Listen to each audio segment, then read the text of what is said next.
If your team got guaranteed money, tell them call me. Whoop. Make me say, my. I done been around the world. Yeah, I was made for this. Player Performance with J.A. Cavalier.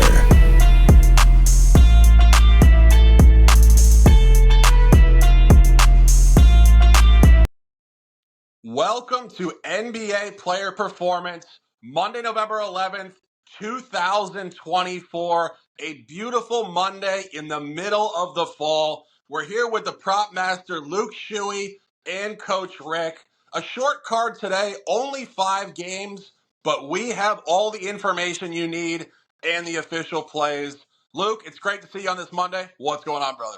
Yeah, love to be here. Love to give you guys props. I'm on here today. I got 2 solid, full free play write-ups. The rest of the games will spitball. I think I can get some leans, some data analytics, and see what we can come up with.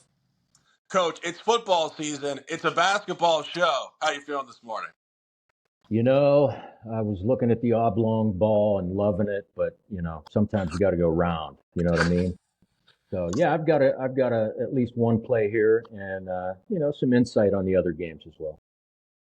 Absolutely. We're going to get straight business. We appreciate you guys interacting with this brand new show. Fire ensues, and we're going to Chicago here, 8 o'clock, United Center. Cavs-Bulls, divisional matchup in the Central. Cavs scorching hot, 11-0 straight up versus a very pedestrian version of this Chicago Bulls franchise. We got a prop from the prop master, USC's finest, Evan Mobley, looking at it over tonight in a game that is expected to be wide open like Chicago has played all year. Luke, Evan Mobley, PRA over 29. I do. I love the over here. I feel like in this game, everything screams a little bit over. If you look at the points in general, if you look at the player stats, I think that the public could get a little scared in terms of playing time and minute share for some of the star players for Cleveland if it was a blowout. I honestly think based on how odds makers have it, Chicago will compete a little bit, but it's still going to be a field day offensively. Let's look at the stat sheet. I love Mobley to rack it up. He's coming off probably his best game of the year. He just had 23, 16 on 10 of 11 shooting against Brooklyn the other night. He doesn't take dumb shots. He's going to be in the pick and roll all game. I love it. And really the biggest play here is the matchup. Chicago has no interior defense. Jared Allen's going to take away some looks on the interior. That's going to leave things wide open for Mobley, who's likely going to draw Patrick Williams as a primary defender. Williams is much smaller than the 6'11", 215 Mobley. I just think that there's going to be dominance on the block, easy buckets. And then look at last year. That was my last point here. It's important to see what he did against Williams last year. He put up 19.5 points per game and 11 rebounds per game in 2 games against the Bulls. So again, as long as we can get Mobley the minutes into the second half, I love the over 29 PRA. Yeah, I wouldn't disagree. And as we said, we expect a wide open game here tonight. This is really stylistic stuff for Chicago. Every single game going way over the total. We do fear to a certain degree the totals might be well adjusted at this point. Going back to Saturday night, they did basically push a 238, 237 and a half number, 125 to 113. But Coach, welcome to the show. You got a lot of details here on the over, I believe. What's going on? Yeah, I mean, what's not to like about the over here? Other than the only thing that scares me is possibly they take the foot off the gas at the end. Chicago's just. I mean, they're not good defensively. They're playing at the second fastest tempo in the league, so they're running up and down the floor. They're only in the middle of the pack in scoring. Cleveland leads the league in scoring, and I wouldn't mind playing their team total as well. It's at 122 and a half. They're averaging right around 123. 6 of their last 9 have gone over. I mean, this game's going to be played at a frenetic pace. Like I said, the only thing that scares me is late in the game. Maybe they do take their foot off the gas. But yeah, I would play the over here. I saw it at 236. I think it's up to 237 and a half now. I mean, I'd play it there as well. Yeah, I mean, especially when you talk about the history of this matchup going back to last year. Of course, first game here within the division for last year. Very low totals pretty much throughout. 109.95, 109.91, 108, 105. The most recent one actually on February 28th did go over 132 to 123. Key point though, double overtime. That game actually was 103, 103 in regulation. So all 4 matchups last year were very slow and defensive. And this line is moving up significantly from 216 and a half to 237. which would actually suggest a game played in the 250s. Over is the best look in this game. I haven't gotten there yet, but Luke on Evan Mobley, PRA over 29. 8 o'clock in Houston, out of conference basketball. Can't say this game is particularly noteworthy in any context. That's the beauty of Monday basketball from a gambling perspective. Sometimes you can make these games into something bigger than they are. Washington at Houston really is just an out of conference grease fire matchup. Houston laying 13.5, total at 228.5. Luke, any thoughts on this game? You hit it on the head. You know, it's a game. We can bet on it. There's still money to be made. You just got to find the niche. I don't have a huge take here. If I am just going to give you guys a lean, I'm going straight analytics on a game like this because it's so ugly and I don't have any real storylines in it. So I would actually take Keyshawn George or Keyshawn. I honestly don't even know how to say his name. It's a unique spelling, but he's playing for the Wizards and he's been going off lately. He's had some huge scoring nights. And the analytics show that is more of an anomaly. So I have his point total sitting at 11.5. I think you can get at 12.5 in some books. I'm going to actually take the under on George as a lean for his point total. Yeah, I wouldn't disagree. Of course, you are the prop master. You know these players in much more detail than I know. Coach, any thoughts on this game? Yeah, like you mentioned, I mean, this thing's a trip to the sewage plant. These teams play defense like it's optional. The Wizards are just terrible. Last in the NBA, give up, 125 a game. 12 of their last 18 games over the total, primarily because they don't play defense. Houston, I mean, they're not much better. They're pretty mediocre, but the one thing about the Rockets is they feast on these bottom feeder type teams. They are actually 8-1 in their last 9 against the bottom 10 defense. They play well at home. 12 of their last 15 at home over the total. Maybe I'd lean on the over here, but I think I'd stay away from it. Yeah, I mean, when you see Washington involved, you always think overs. This is not a particularly defensive Washington unit here. This is just a tough spot for both teams, in my opinion. Houston's coming in here on a 3rd and 4 back-to-back. They played yesterday afternoon in Detroit, did win the game in a tight one, 101-99. Houston has not performed well in these second leg back-to-backs. They also didn't perform well against an out-of-conference bottom feeder in the opener as a heavy favorite against Charlotte. Actually took an outright loss as an 8.5-point favorite to Charlotte at home. So I don't really like the spot for Houston, but I don't like the spot for Washington really ever this season. And if you look at what Washington's doing, they're 2-6 straight up in ATS. Key point, 6 non-covers by an average of 20.5 points per game. Every single loss has been a blowout loss for this team, and their only wins actually came against Atlanta. So they beat Atlanta twice, and the rest of the league is just dominating Washington. It's just mediocre basketball here in the Southeast. I think the best look in the game for me is probably Houston. I think Houston probably continues this domination against Washington by the entire league outside of Atlanta. Very tight stuff, however. We have the game graded at right around 13 or 14 points. Giving you guys details on this Monday of every game and keeping it moving. 8 o'clock, Smoothie King Center, New Orleans, Louisiana. This game is an absolute showcase to load management gone awry. And what we mean by that is taking these players off the court so much actually is hurting their endurance level and their fitness level, and they're getting hurt more than less. Load management is supposed to actually help them, and it's hurting them. And there's no better example than New Orleans. Without Zion Williamson, without CJ McCollum, without DeJounte Murray, Trey Murphy, and Herb Jones. It's basically their entire starting 5 plus more. This team is in absolute disarray. Last game, they got blown out by an injured Orlando team in Orlando over the weekend by 27 points. Inexcusable stuff. However, Luke the Prop Master is looking at Brooklyn and Nick Claxton in the over points market in what should be a dominating performance from Brooklyn. Luke, what's going on here? Where there's injuries, there's prop value. You just got to find it. No, but I think you bring up a huge point, and we actually even hit on the fact that if you look back to last season's playoffs, almost every contending team even had a player that was out of importance. There's just something here that I think the league needs to look at. I don't know what kind of data they have, but it can't be trending very positively for load management. So let's hope it changes. Let's hope guys toughen up. It's 2024. Let's figure it out. But I'm on Nick Claxton, Nets center, to go over 9.5 points here.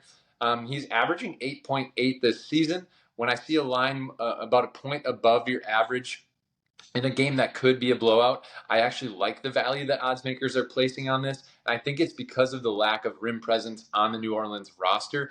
So without Zion Williamson, they're left playing, a rookie at center. I think that they missed Jonas Valanciunas more than maybe any team misses a player from last season. He was huge on the block defensively.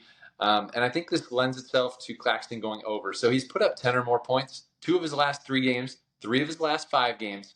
And this should be a fairly easy matchup. You mentioned the Magic blew out the Pellies roster recently. They did that without Banchero or Wendell Carter, and their backup center had 11 points. He's not a scorer. I just think that with the pick and roll, Claxton should get some easy buckets dished off from Schroeder and Cam Thomas. Yeah, I mean, this game really does speak to Brooklyn with some, I would say, significance here. Coach, this game is really a disaster on all fronts, and I think we're just seeing, again, this continued injury bug across the league. What are your thoughts on the injury bug, and do you have any takes on this game? Yeah, you mentioned load management. I've been training athletes for years, decades, and I think I mentioned this to you about the calf injuries last year. Why are these guys getting calf injuries? Well, I'll tell you why. Because you don't run enough, you don't jump enough. I mean, you got to play. Like, you got to get out and play. And I hate comparing, nowadays to 10, 15, 20 years ago. But I mean, those guys played 82 games, and I mean, sometimes they got hurt, obviously, but I don't know. I think these guys need to play a little bit more. On this game, like you mentioned, it's a disaster. I think I'd lean towards Brooklyn just because maybe they're a little bit healthier. Other than that, man, this is a tough one. Yeah, I mean, I would have to go towards Brooklyn here. Brooklyn is actually performing great against the spread this year. They're 4-6 straight up, but they are 8-2 against the spread. And it's it's symptomatic to this new coach, Jordi Fernandez. We've talked about this on this show numerous times already, but this guy is the Canadian national team coach. He's a grinder coach. He's an absolute dog, and their mentality is highly competitive for really what is a middle to bottom level NBA roster this season. And New Orleans is just a disaster ATS. 2-8 ATS, 0-4 ATS straight up last 4, depleted roster. Final point on this. New Orleans did beat Brooklyn, of course, a different roster, but the line does tell you the story of these rosters. Last year, twice by margin, 5.5 home line blowout, and road 6.5, another blowout by 13. So the books have had a grip on this situation between these out of conference opponents. They really just like the favorite continuously with this matchup.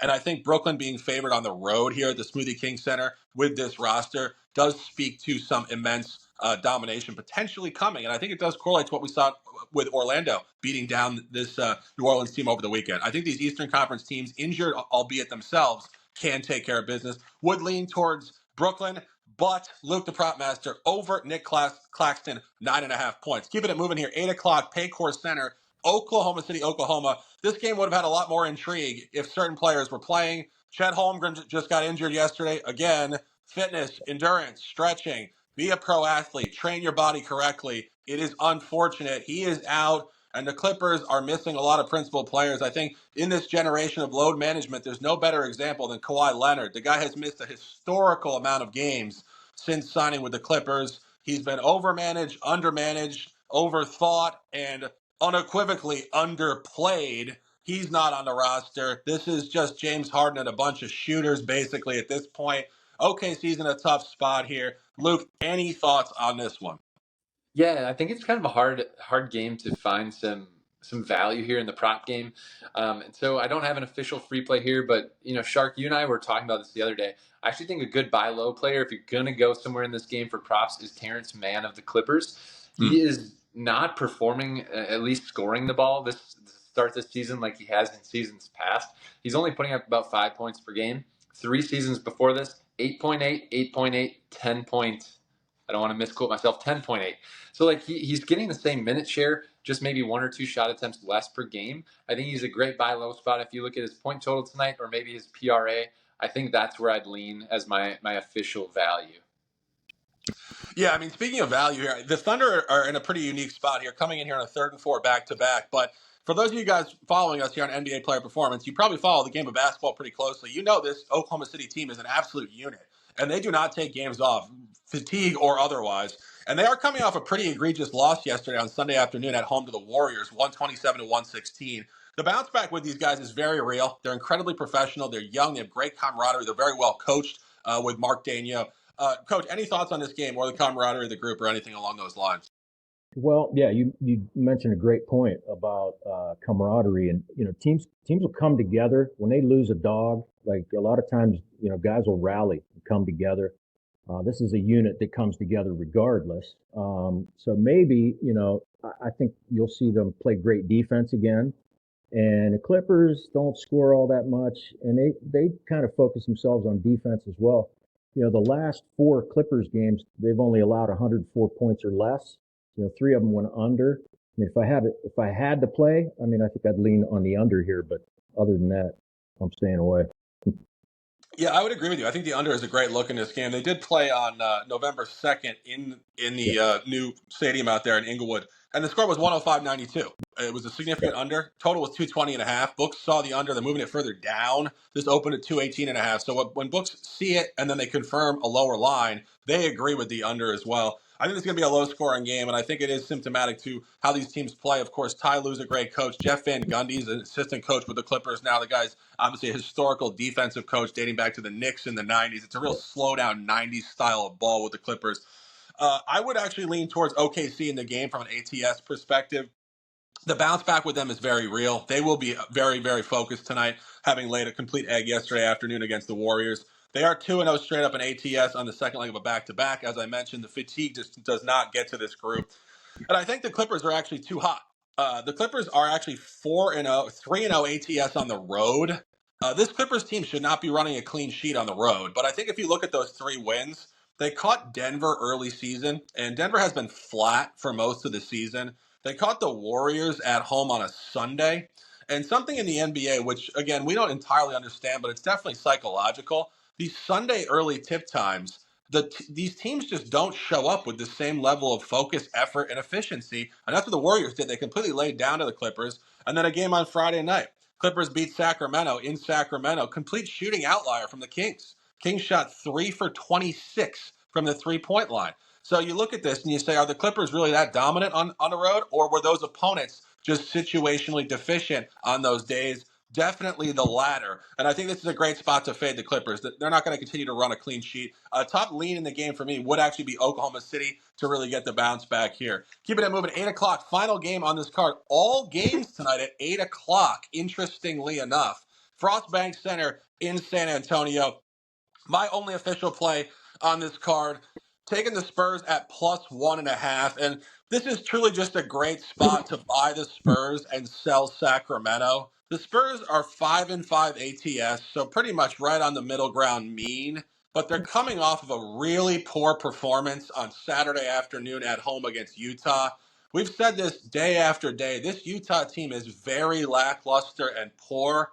Well, 4 o'clock on a Saturday, the Spurs decided we're not going to play ball, and they lost outright to the Jazz, 111 to 110. And if you really look at that box score, it does confirm what I just said. The Spurs didn't really bring any competitive effort to the game. They attempted 85 field goal attempts, 47 three-point attempts. That's 55% of all their shots from 3. And what that means is they just were not competing in a physical manner at 4 o'clock on a Saturday. Inexcusable, in my opinion, but it does allow us to buy the bounce back tonight. San Antonio is 2-1 ATS off a prior non-cover this year. This is the psychology of this group. They got Chris Paul, he's basically a player coach. They have ex-NBA champion Harrison Barnes, and they have young Wemby, who is young, but he is a mental assassin. I really like the mental makeup of this guy. So young teams are going to have inconsistency, but this is the type of team, after a loss, they really ramp it back up immediately. And you find Sacramento really in an awful spot here. 3rd and 4, road back-to-back, traveling overnight from Phoenix to San Antonio. Big win yesterday in Phoenix in overtime. A lot of burn on the group yesterday. Sacramento is 6-11 ATS, last 17 on the second leg of a back-to-back. They do not perform well here. And if you look at last year's matchups, I think this is a great buy low for the Spurs directly against the Kings. Sacramento did go 3-0 straight up against the Spurs last year. Key point, though, only 1-2 ATS. And when we see these revenge games and the wins start to cluster in tighter fashion, it usually suggests the revenge team is about to win. And the margins last year were Sacramento by 9, by 5, and most recently on March 7th by 2. And now Sacramento laying is extremely short, -1.5 on the road. The last game they were laying 10.5 points. So books are significantly downgrading the Kings tonight. I have San Antonio to win this game outright by 6 points. My top official on this Monday, Spurs +1.5. Let's dominate. Luke, any thoughts on this game? Yeah, I like your take. I saw my take's it's gonna sound contrarian to what you're saying, but it's really not. I actually do agree. I think the Spurs get the win. If I was going to take a lean here, I'm actually going Wemby on his under point line. I mean, let me tell you why. I was on his over on Saturday, which was 22.5. He cruised by just slightly at 24. He made 6 3-pointers. That's what got him there. But uniquely enough, I think the Spurs are going to divvy the ball out tonight. I think it's going to be more of a team effort. And the weird reason why is every time Wemby has had a point total production night in the mid-20s, the game after, he just shoots less. He starts to spread the ball around. I don't know if it's mental or teams lock in on him more, but he put up 29. Next game, shot 3 less, 14. Put up 24. 8 shots less, put up 15. And it doesn't correlate necessarily with wins or losses. I just think that he's going to go under his line tonight, which is at 23.5. That's my little number take. I still think Spurs win, but I think that he is not putting up big numbers. Yeah, I love that take actually because I think it really does correlate to my take on the Spurs, where again playing better team basketball is not one player shooting the ball that much.